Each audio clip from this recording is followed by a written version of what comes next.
Our next guest says despite rumblings in Congress, it's unlikely that a currency legislation will land on the president's desk. Joining us from Washington is Tim Adams. He's former Treasury Undersecretary for International Affairs during the administration of George W. Bush. Now, Tim, let's kick things off and talk to me about what the reaction in Washington really is. It's positive, but again, they're going, hang on, when is this going to happen, though, exactly?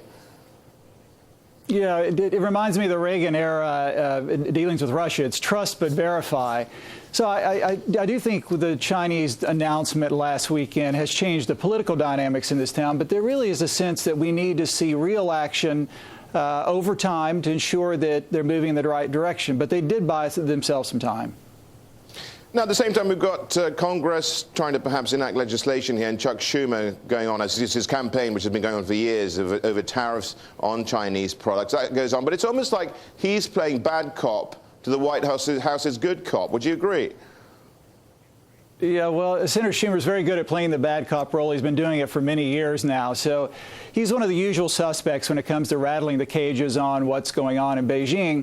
But again, I think the decision this past week to return to a floating exchange rate with hopefully some appreciation over time does take some of the wind out of the sails of the protectionist movement here. But again, the Chinese have to follow through. If not, we'll revisit this issue later in the year. Right. So, what happens next? Well, the G20 is front and center for the next 72 hours, as it should be. We should deal with these issues in a multilateral setting through the institutions such as the IMF and the forum such as the G20.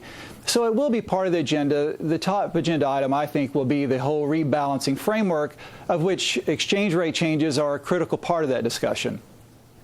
Well, the exchange rate, especially the Chinese exchange rate, has probably been taken off the table to some extent with the G20 and the move by China here. So bank reform is going to be one of those things they're going to be discussing. Do we get anything on that, do you think?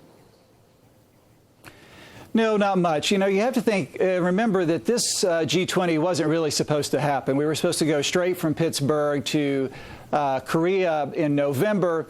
The Canadians had the G7 and G8, and it was a compromise to allow the Canadians to host the G20 in kind of a mid-cycle review status report approach. So a lot of what they're going to be talking about is really status reports for things that will be completed in November. But on banking specifically, I think the parties are still very far apart on key fundamental issues. Yeah, we do seem to be having, well, this sort of dichotomy, if you like, as well, because the world economy and the respective economies are very much still and back in focus. We have on the one side the European austerity cost cutters and the Americans who seemingly believe that you can spend your way out of the problem. So what gives? Well, in some respects, the debate here, the narrative in Washington is actually shifting. I would say starting about 8 or 10 weeks ago, the push for more stimulus really lost steam, and we're beginning to talk about fiscal discipline in the United States. So in some ways, we've reached the apogee of Keynesianism in the United States. We're not where Europe is now, but we could soon follow, especially if Republicans take one or both houses in the November elections. Tim, I just want you to listen to our former Chancellor of the Exchequer, the opposition Chancellor, Finance Minister Alistair Darling, for a second. This is what he had to say. Sure. I believe it's essential that the government continues to take the action that's necessary to get our economies growing again. Then, of course, you've got to take action to bring down borrowing. My fear is if you start removing that support quickly and very substantially, you derail the recovery, and actually it's self-defeating because you don't repay the deficit or get your debt down. That's the nub of the issue, isn't it, Tim? We've got to have growth, but at the same time, you can't cut back too much and derail that growth. So how closely will people be looking at what happens in the UK?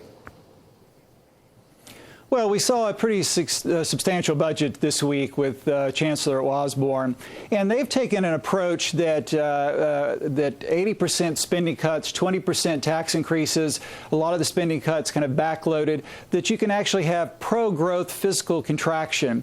And I think the issue there, and it's an important issue, is that the composition of fiscal tightening is as important as the time horizon. And I think even from the U.S. perspective, we need to focus more on spending cuts than tax increases. But then you have to ask the question, tax increases on what? And we should be cautious about raising taxes on investment and capital formation. That will undermine growth both in the near term and in the long term. We're pretty much in uncharted waters, aren't we, Tim? Well, we threw out the rule book about 2 years ago, and we've been making it up ever since, but that's all right. We'll find our way. We'll muddle through this. We just need to try to minimize policy mistakes that exacerbate the fragilities that are now currently in the system. Tim, thank you so much for your time. Tim Adams there from the Lindsey Group. Now,